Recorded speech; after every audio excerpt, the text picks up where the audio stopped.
Let me see if she can come on there before I start anything. Give her a few minutes.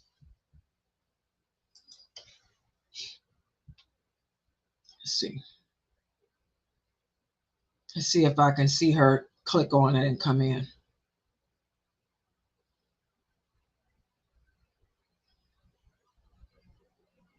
Will she be able to type her name or something?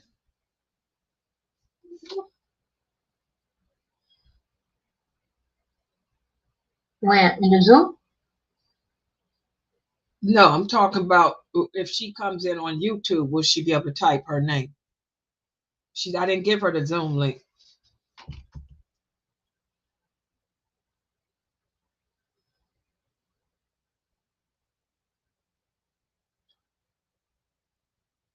Antar, if you're on YouTube, can you hear me or see me, or can you type or anything if you're on YouTube? I don't know if you can type or anything. For the rest of y'all just have to wait. I'm trying to help somebody else get in here.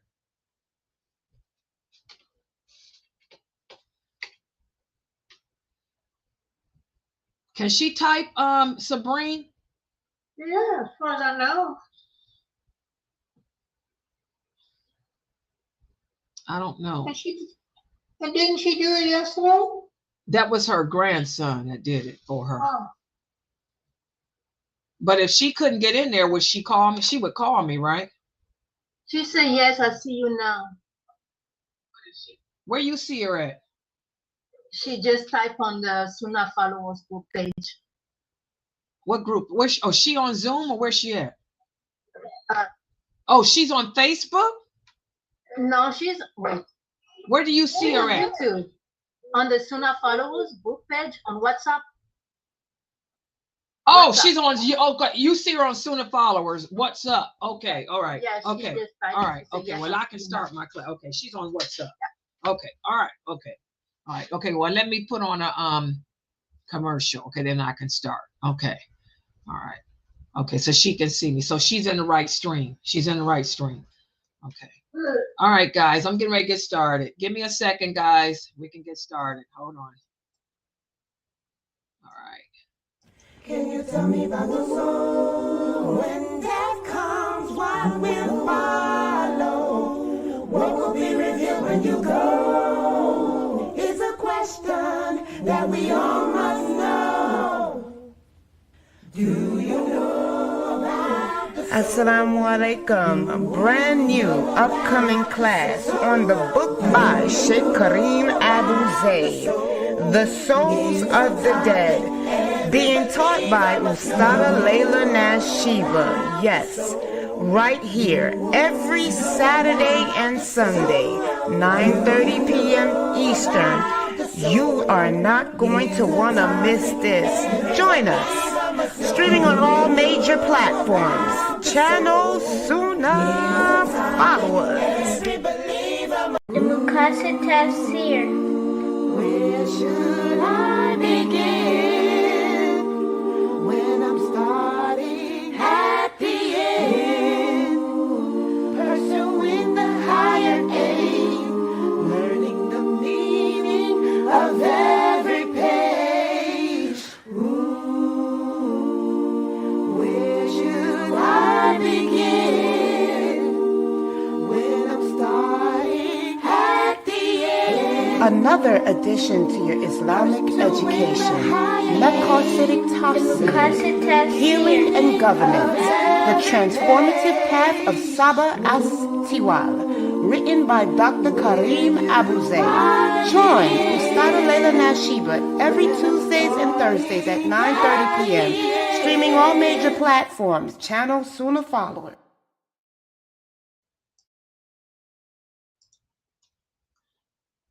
Ina alhamdulillah, wa salat, wa salam ala wa Rasulullah. I'd like to welcome everybody to our new class. This is our new class entitled The Souls of the Dead. And this is based on the newest book put out by Dr. Kareem Abu Zaid entitled The Souls of the Dead. And I hope that everybody will go to Amazon.com and get a copy of this book. The book is $19.99, and you do want to buy this book because, yes, I've taught a class on the souls of the dead in the past, but I'm going to take you to a different level. We're going to answer the questions that so many of you have about what happens to the dead. And I'm going to go into details that I never went into details about with you before. But now there's a need for me to go into detail because there are so many videos that the Sufis have put out with so much misinformation. And the truth has to be told. For example, tonight we are going to complete chapter 1 of this book. And we have already answered the question. The first question that many people ask, do the dead remember their lives in this world when they leave it? And this is a good question to ask because when we come in this world, because as we discussed yesterday, twice does Allah create us. When Allah first created us, when we originally come in this world, we don't remember our lives from whence we came. We don't remember nothing about the lives we led before we came here. Okay, so it's normal that we would ask, well, once we leave, do we forget everyone and everything here? Well, we answered that question yesterday. We spoke about how there's two evidences to prove that, yes, we do remember the people that we came in contact with here, our loved ones. And yes, we do remember our lives here. And I want you guys to pay attention when it comes to speaking about this religion, anything about Islam, the unseen or even the seen. Everything in this religion, it has to be backed up with evidence, clear evidence from the Quran and the authentic hadith. We can't sit around and form our own opinions or make our own analogies. That's what separates this beautiful way of life from any other way of life. That's why Allah says anyone who dies upon a way other than Islam, it will never be accepted from them, because this way, total submission, is based on evidences given to us by Allah, not by man. Okay? So Allah tells us that even though we come into this world with no memory of what we did when we were there, wherever he keeps our souls, he lets it be known that when we leave, we do remember everything that we did here. And we went over the first evidence yesterday from the beautiful story of the martyr that Allah presents to us in Surah Yasin. Now today, we're going to go over the second evidence as presented to us from our Prophet Sallallahu Alaihi Wasallam, from what happened in our annuals, our history, with our martyrs, the martyrs of Uhud. So I want everyone to sit back, take notes. For those of you, my sisters here in Malaysia and Singapore and Kuwait and Pakistan, that part of the world, on this program, make sure that you open up a tab on your cell phone to YouTube so that you can see the PowerPoint. Go to my channel. I don't know how it changed from Sunnahfollowers. The name changed to this room here. I don't know what that is. It changed to some Malaysian name. I don't know. But go to channel Sunnahfollowers, which is my YouTube channel, and click on the live stream so you can see the PowerPoint that I'm getting ready to put up on the screen right now. Like everyone else on the other social platforms can see. Yeah, I don't know how it did that. I don't even know what that name means in English. I don't know what that is. But anyway, this is the PowerPoint I'm getting ready to show now. And we're going to complete chapter 1 of this amazing book. And by the way, this is a picture of the book. Yes, Sister Amira, you can see it. Yeah, for the new shahadas in your Zoom room. Yeah, you got some new ones that just joined today. How many is in your Zoom room right now? Oh, you got 55. Okay, mashallah. Wa alaikum salam to all the new shahadas that's joining from across South Africa with Sister Amira's Zoom room. Sister Layla Nashiba's. A pleasure to meet everyone and to have you sisters aboard. And this is a picture of the book. Yeah, I know. A lot of you said you had a hard time finding the book on Amazon. I don't know why it's so hard. Yes, I do.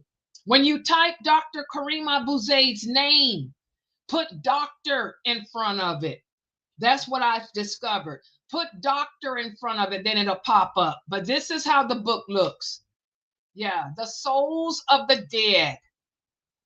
Doctor, yeah, put Dr. Kareem Abu Zaid. Then it'll, okay, you got it now? It popped up with doctor. Yeah, that's what it is. Yes, 1999. That's the correct one. Yes, that's it. Not that much. Yeah. Okay, there, you got it. That's why I use PowerPoint too. Yeah. Okay, so we're going to complete chapter 1 tonight. We're going to go over the second proof, which is from the authentic hadith.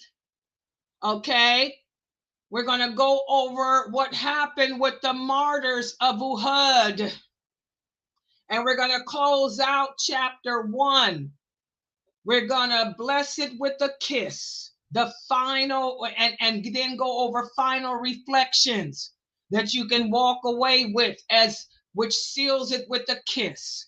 That yes, the dead do remember their lives from this world. So if you listen to those Sufi lectures on YouTube from those famous brothers, those famous Khatib, and the women too, you know, speaking about how they don't remember stuff and all of that, you can just totally disregard it. All right? So let's sit back and take notes. And yes, for those of you who don't have the book yet, feel free to take screenshots and print them out at the end of the class and staple them together like a book. So let's speak about what happened with the Martyrs of Uhud. And just to let you guys know, they were 70 in number.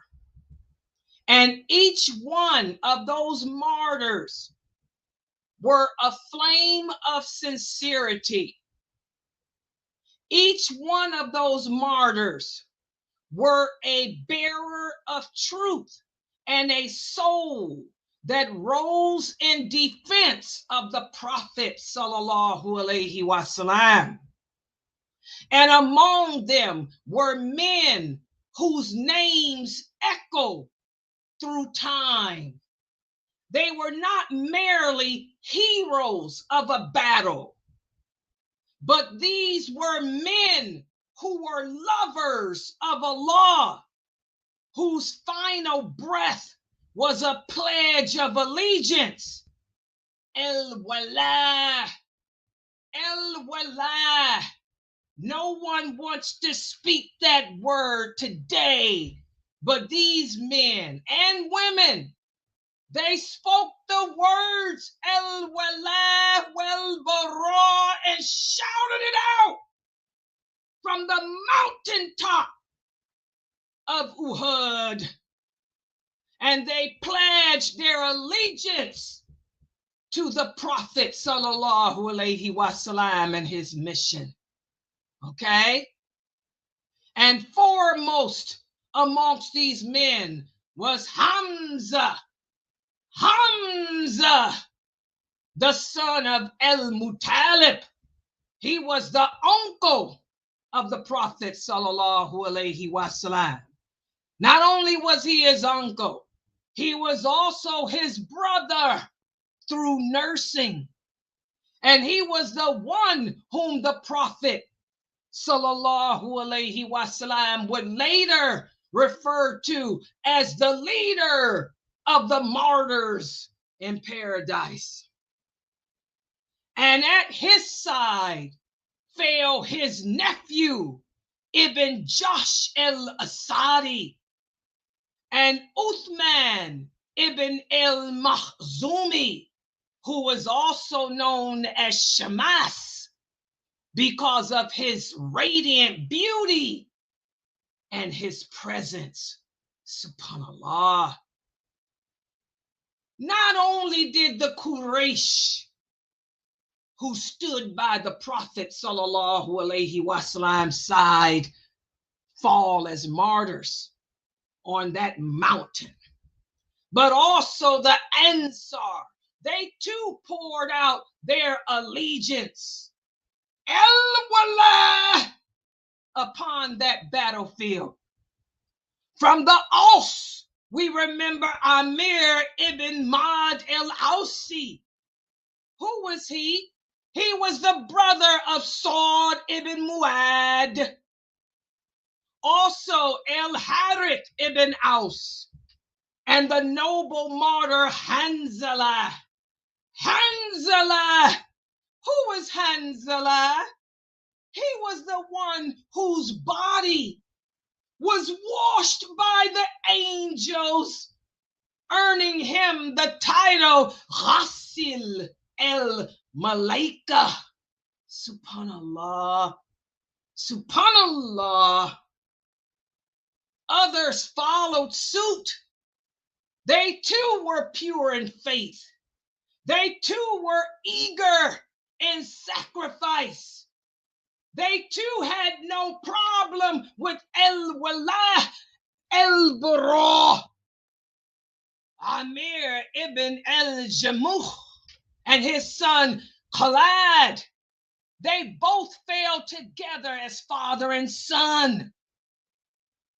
Also Abdullah ibn Jubair, who was the commander of the archers, whose station was overrun, but whose allegiance to the Prophet sallallahu alaihi wasallam never wavered. And also El-Yaman, the father of Hudayfa ibn El-Yaman, who unknowingly was martyred during the chaos by friendly fire, a wound that never dimmed his son's wisdom of allegiance. Also, another tribe from the Khazraj and the tribe of El-Harith came names that echo through the pages of history even today, such as Anas ibn el-Nadr, who was unable to participate in Badr, but he prayed that Uhud would be his redemption. He fought seeking the paradise that he could already smell. Also Abu Hubayra ibn al-Harith and Ubadah ibn al-Hashas and al-Hajjadr ibn Ziyad al-Balawi. These names are lesser known to the masses of people today, yet they are still honored in the heavens. Subhanallah. There were fathers and sons, freedmen, noblemen, Quranic memorizers, and warriors of the nights. And among them were Kaysan, the freedman of the tribe of El-Najjar. There was Asr, the servant of Amir ibn Jamah. There was Antara, the brave companion of Salim ibn Amir ibn Hadida. Some of their names were known to the Prophet simply by voice and character. Others he would recognize only later by the light shining from their wounds on the day of judgment. That means he never met them. That means these were men he never met personally. But nonetheless, none of them were mere casualties of war. They were all souls that longed, and they were all souls that spoke. They stood beneath one flag. By the way, they didn't walk around like you Muslims today, holding flags of a particular country, protesting the qadr of Allah. No, they all walked to the beat of one drum. They all carried one banner, and on that banner was written one statement: La ilaha illallah Muhammadur Rasulullah. That was their banner, the banner of truth. And they all fell with the name of Allah on their lips, and they never protested against Allah's will to send war. When Allah sent war, they simply responded and took up arms when Allah sent the command. They didn't protest to the kafir. They didn't walk the streets of the Roman Empire protesting against it like you Muslims today do. Instead, they dealt with the qadr of Allah, and they fell in line with Allah's qadr and listened to what Allah said about them in the interpretation of the meaning. Think not of those who are killed in the way of Allah as being dead. No, they are alive with their Lord receiving provisions. So they didn't post up pictures of dead people over social media like you Muslims today do. Because the Prophet said, never show our people in their worst. Always remember our people at their best. What would these men, Hamza and all of them, say if they were living today to see how you Muslims today protest Allah's qadr and show us as weak and vulnerable and at our worst? Think about that, Muslims.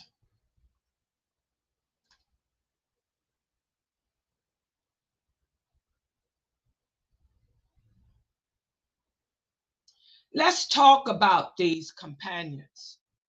Some of these companions who died at Uhud, the great sacrifices they made, such as El-Yaman. Who was El-Yaman? He was the father of Hudayfa. He was martyred not by the enemy, but by a mistake.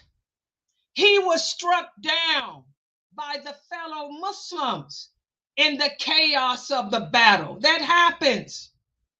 The blow was unintentional, but the pain was real. When the news reached his son, Hudayfa, there was no anger.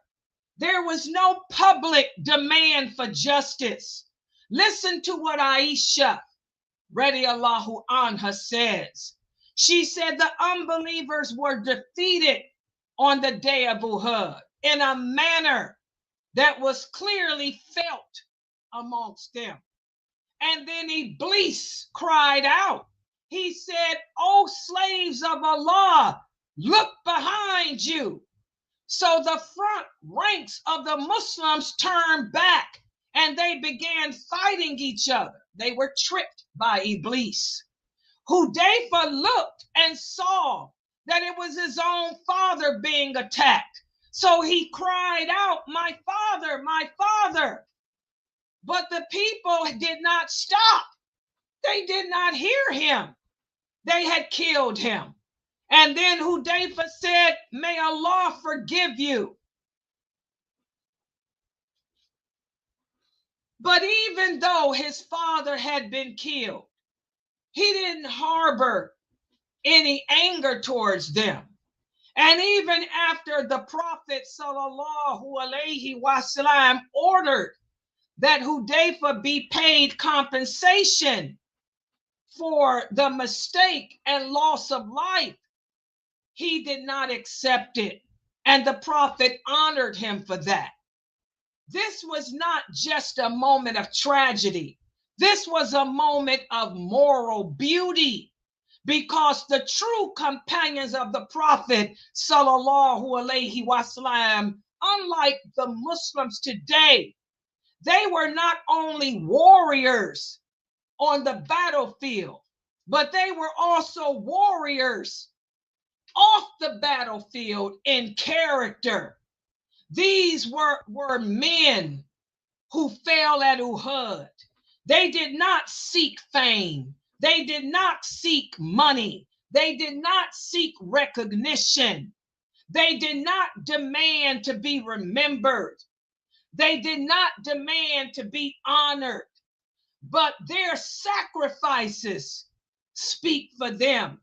To every believer who longs for paradise, and for every heart that still asks, how do I follow those who truly love Allah?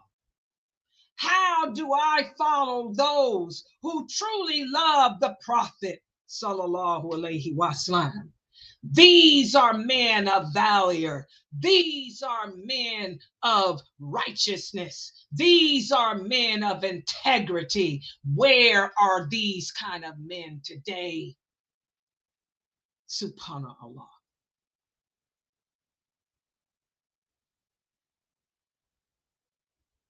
Let's reflect upon another hadith from our Prophet.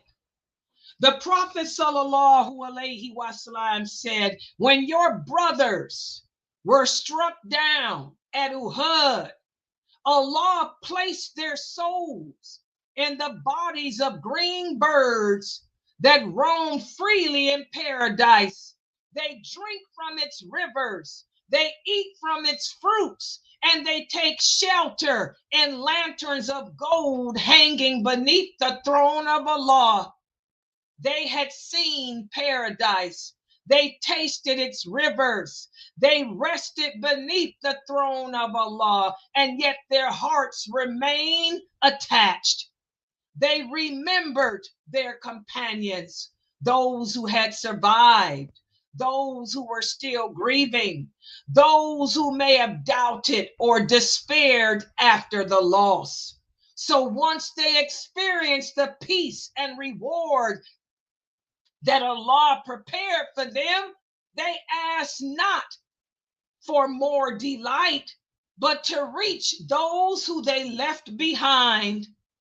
When they experienced the sweetness of their food and drink and rest, they said, who will convey to our brothers that we are alive in paradise, being provided for, so they will not lose heart in striving or hesitating in battle, that we are alive, that we are being cared for, so that they will not lose hope, so they will not turn back. They wanted their message to be known, that this path is honored by Allah. So Allah said to them, I will convey it. This is a message for you Muslims today. Many of you have transgressed the limits about what's going on in Gaza, what's going on in the Muslim world with this war. This is not the first war we have seen as Muslims. The companions were at war from the beginning of their conversion to their deaths. The prophet told us this so that we can know our dead is rejoicing. How many of you are transgressing the limits of Allah with these dead bodies and stuff that y'all posting up? That's haram. When the prophet was told that Bilal had marched the non-Muslim women through the battlefield and allowed them to see the dead men of their tribe beat, mutilated, and killed, the prophet became angry and said, Bilal, are you a troublemaker? Cover them bodies up. Don't expose the dead that way. Cover them up. Have some mercy. Have some compassion. We can't even expose the non-Muslims that way at their worst. What are you Muslims doing with these pictures of babies and children and men looking in their worst? That's not Islam. Our Muslims are rejoicing. They're having food. They're having drink.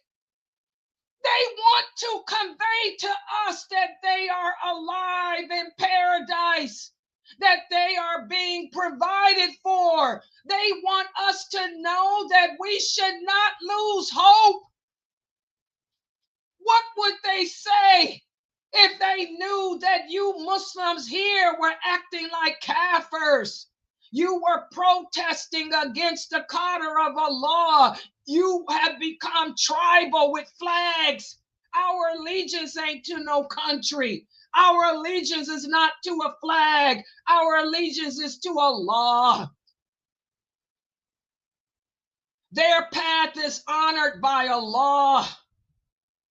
Your path is not honored. You have transgressed Allah's laws. The companions didn't do that. Shame on you Muslims today. You're disgraceful. You are disgraceful. You are disgraceful to the martyrs, to yourself. You're not like this. You shame the dead. You shame the dead. You shame yourself. You cause more harm than good. You're just like the kafir. The prophet said you'd imitate them. You'd follow them into a hole like a lizard. That's what you Muslims today in 2025 have done. You've emulated the kafir into a hole like a lizard. You're not like these men of Uhud.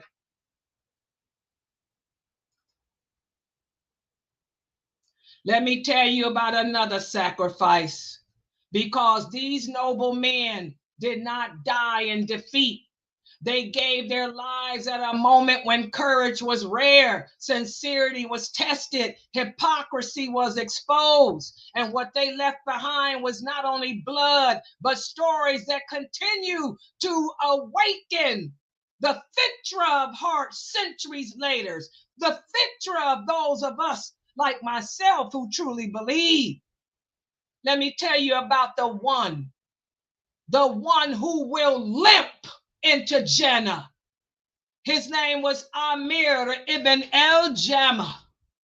He was a man of age and disability. He had a limp so severe that his sons tried to keep him from fighting at Uhud. They told him, "Oh, father, you have an excuse. Allah has exempted you from fighting because of your limp." But his heart would not accept it. He went to the Prophet sallallahu alaihi wasallam. He said, "O Prophet of Allah, can I not walk into paradise with this limp?" The Prophet was so touched by his resolve that he said, yes, go ahead, come on and fight with us. So this man went onto the battlefield carrying more love than muscle, more resolve than strength, and he died as a martyr. And when he died, the prophet said, guess what? I saw Amir ibn al-Jamah walking in paradise without a limp. What would this companion say if he saw how you Muslims acting about what's going on about Gaza today? War is war. War comes from Allah. Don't weep for our dead. He would say, what are you weeping for? Our dead are alive. We're alive. Why are you people transgressing Allah's laws with these dead pictures of babies and children? We don't do that. We don't disgrace our people that way. We don't show our people at their worst. We show them at their best. Because look at me. I don't have a limp no more. Why are you showing people at their worst? They don't look like that in paradise. They're not blown to smithereens like that in paradise. Our children are alive. Our children are not like that. Why are you leaving those children's parents with terrible memories of them like that when they're children on the day of judgment? Those children are going to grab their parents by the finger and plead for them to enter paradise. Why are you leaving those children's parents with terrible memories? These companions would spit at you for what you're doing. You wicked, weak, uneducated, ignorant Muslims of today, of 2025, who don't even know what al-wala wal-bara is. You have no allegiance to Allah, to the Prophet, to this religion, and you don't do al-bara. You become a part of your environment. You become secular. You ain't nothing. You're secular. You people don't know nothing about Islam. With your banners, your flags, your protesting the qadr of Allah. You shame the dignity of Islam. You take away from what these men died for. You shame me as a woman. Where are the men? You're not a man representing me. I'm a true martyr like these people. Subhanallah. You're not men. You're wimps.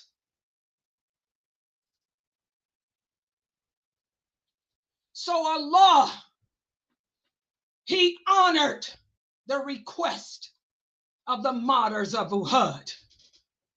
He sent down a verse of the Quran that echoes to the end of time. He sent down this verse that you weak, twisted brothers and sisters of today who call yourselves Muslims, who don't know what al-wala wal-bara is or means, need to ponder. Think not of those who are killed. That includes Gaza. Think not of those who are killed in the way of Allah as dead. No, they are alive with their Lord, and they have provisions. They have food. They have shelter. They have water. They have clothing. And they are happy in what Allah has given them of His blessings. They are rejoicing for the sake of those who have not yet joined them, but are left behind, who have not been martyred, that on them no fear shall come, nor shall they grieve. That's what this is, the verse You weak, spineless Muslims of today need to read and stop crying about the people in Gaza, because they don't need your tears. They don't need anything from you because they're stronger than you. They don't need nothing from you. They don't even need your supplication because you're so weak. Your supplication is nothing for them. You do better making do it for yourself, asking Allah to give you knowledge of the basics of Islam, knowledge of the lawful and the unlawful, because most of you Muslims don't have knowledge of the basics, not even how to pray. They don't need anything from you. Nothing, because you're not on their level. Allah says He tests us on our level. The fact that they're dealing with war means they're on a higher level than you. You're not nowhere near them in faith. SubhanAllah. And all you're doing is humiliating them and the rest of us. So, for the true martyrs of Uhud, just like the martyrs of Gaza, the martyrs of Bosnia, the martyrs of Afghanistan, the martyrs of Sudan, the martyrs of Yemen, the martyrs of Africa, because this war didn't start with Gaza. This war started with the Bush regime, with Bosnia, with Kuwait, Iraq, with Africa. It started with Sudan and still going on. Muslims are dying all over Africa, Nigeria, all over the Muslim land, Somalia. All those martyrs, their voices were heard. Their longing was honored. Their message to their wounded companions was sealed in the Quran forever. With these martyrs of Uhud, what kind of souls are these? They were not angry. They did not blame. They did not weep for themselves. Their first thought after martyrdom was for those who they left behind, their companions, their brothers in the path, the ones who saw them fall and who felt the pain of loss press into their hearts. And so even as they soared into the skies of Jannah, they remembered. They didn't boast and brag. They didn't gloat. They wanted to comfort. They wanted to comfort the people they left back here, to let them know, if only you could see what we see, to know that we okay. We're better than what you are faced with. They didn't want pity. Just like the people that's dying today in the Muslim lands, they don't want your pity. They don't want that pity party crap.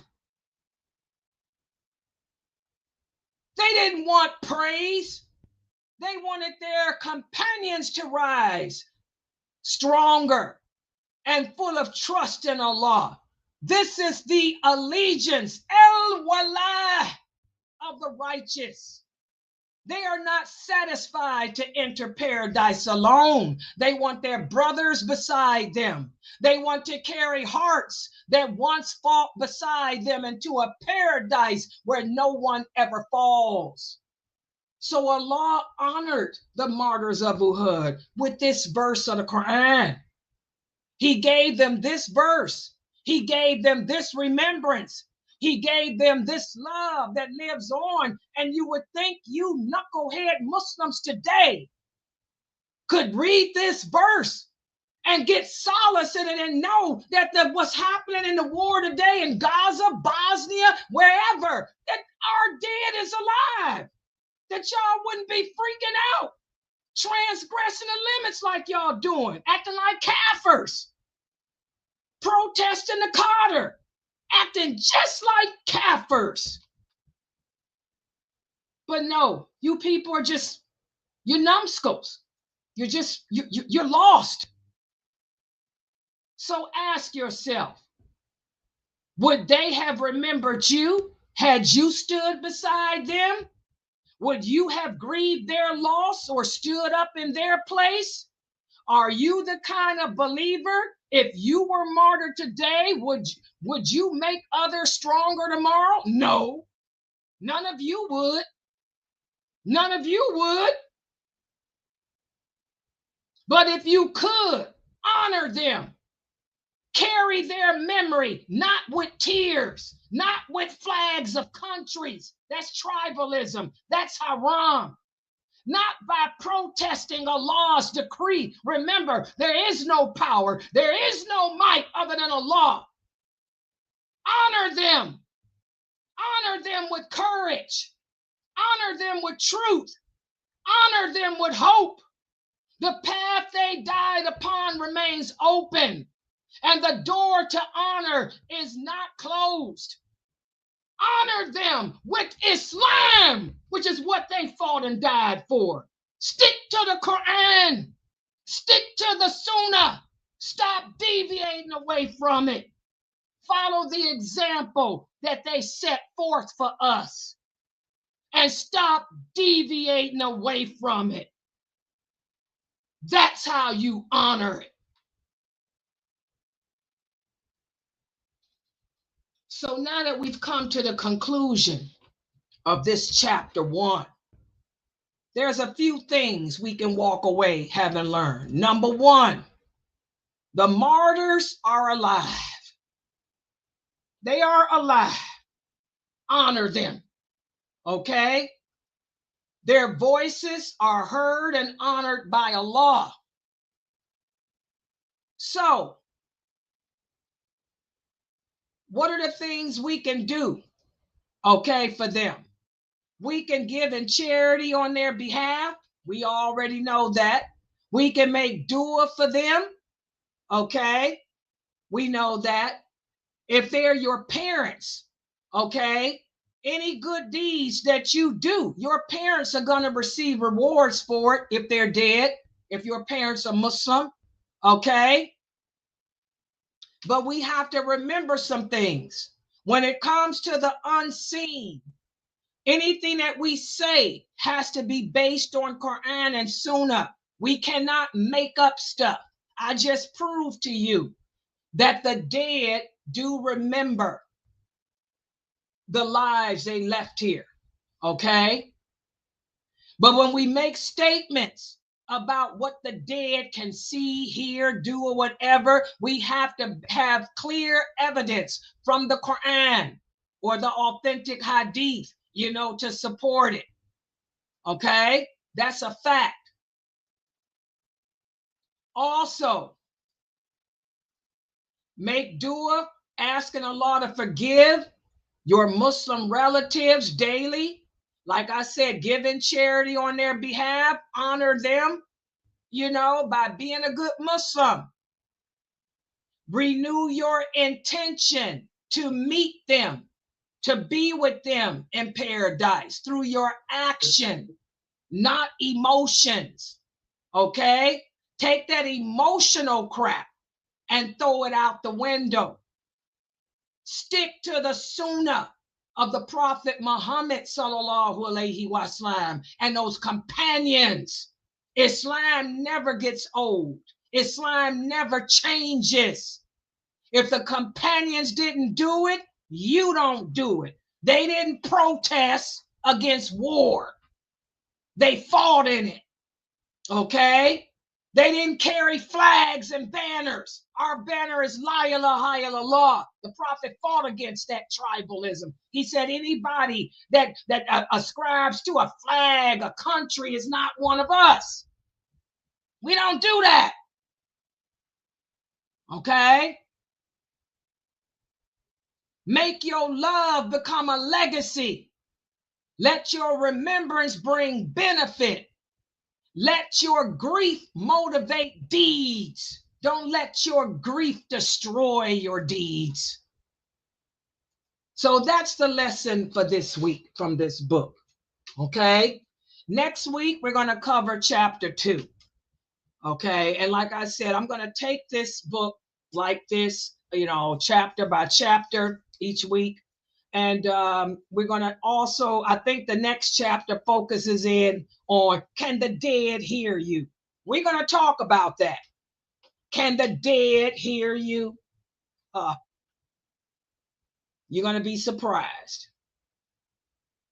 Allah answers that question in the Quran clearly too. All right. Any questions or comments? Go ahead. Questions, comments, go ahead. Yeah.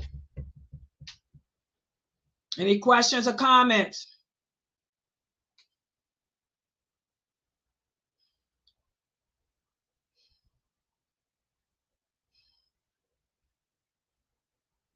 Exactly.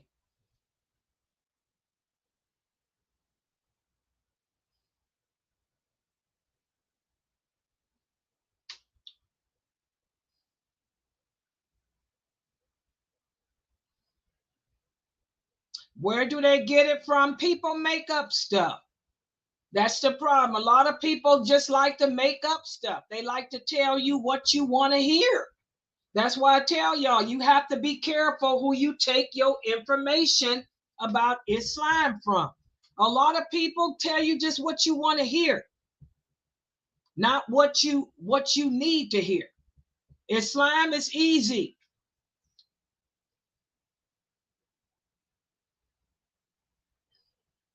Exactly. Yeah, take that stuff off your Facebook pages.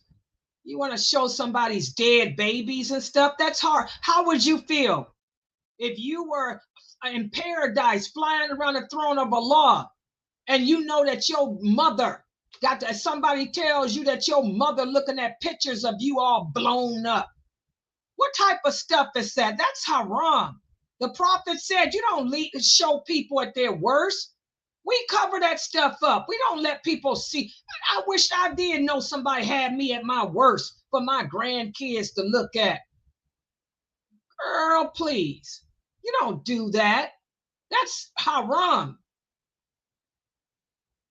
We don't do that.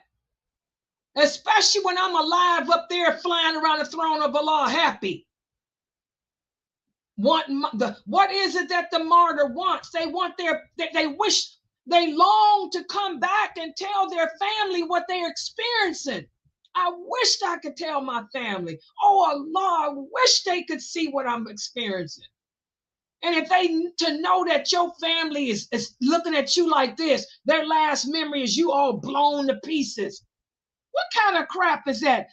These brothers and sisters are going to be punished for that. Don't think. Remember, guys, whatever choices we make in this world, they're going to come back and haunt us. What are the consequences, especially when it's clear in Islam? There's hadiths, numerous hadiths, where the prophet admonished the companions for doing that.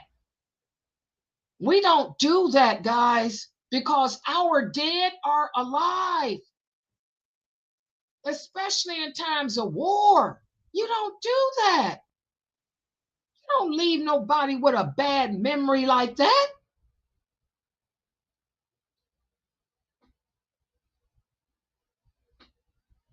Yeah, you better take them pictures off your Facebook pages. You're going to answer to Allah for that in this world. And Allah, you ain't got to wait till the day of judgment. Allah says he'll punish you twice, in this world and the hereafter. Maybe that's why bad things is happening in your life. I mean, we look at the consequences. Why is it that you got problems in your personal life? Maybe it's all them dead bodies you putting on your page. You making other people's lives miserable. You ruin somebody else's martyrdom. You're ruining somebody else's martyrdom. It's going to come back on you. What goes around comes around. Maybe that's why your life is messed up. You ruining somebody else's stuff. You ever think about that? Allah says, I'll punish you twice. I'll punish you in this world, and I'm going to punish you in that graveyard. Oh, yeah.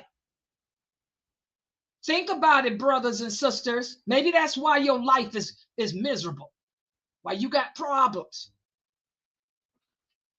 Straighten it up. Clean up your life. Stop disobeying Allah. Allah doesn't like that. Allah doesn't like that. Injustice. It's sad.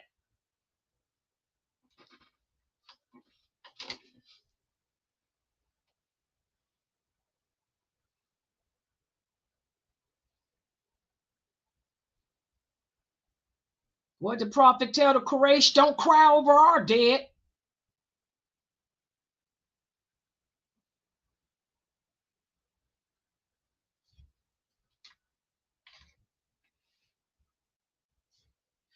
Yeah. Any other comments? All right.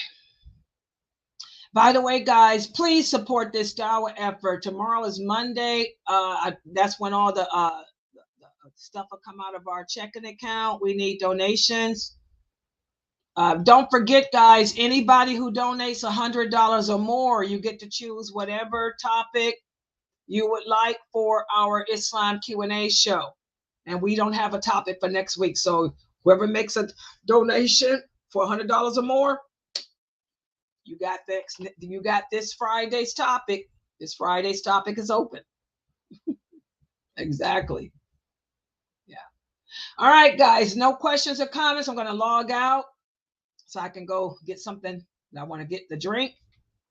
All right, so inshallah, I'll see you guys tomorrow. Subhanakallahumma wa bihamdika. And don't forget to check out the shorts. Go to the YouTube channel, click on the tab that says shorts. I did put some shorts out today. I think I did not do somebody's. I put somebody's shorts out. I can't remember. I put out so many videos. I don't know. Check out the shorts, inshallah. Subhanakallahumma wa bihamdika ashhadu an la ilaha illa anta astaghfiruka wa atubu ilaik. Assalamu alaikum, everybody. Have a good night.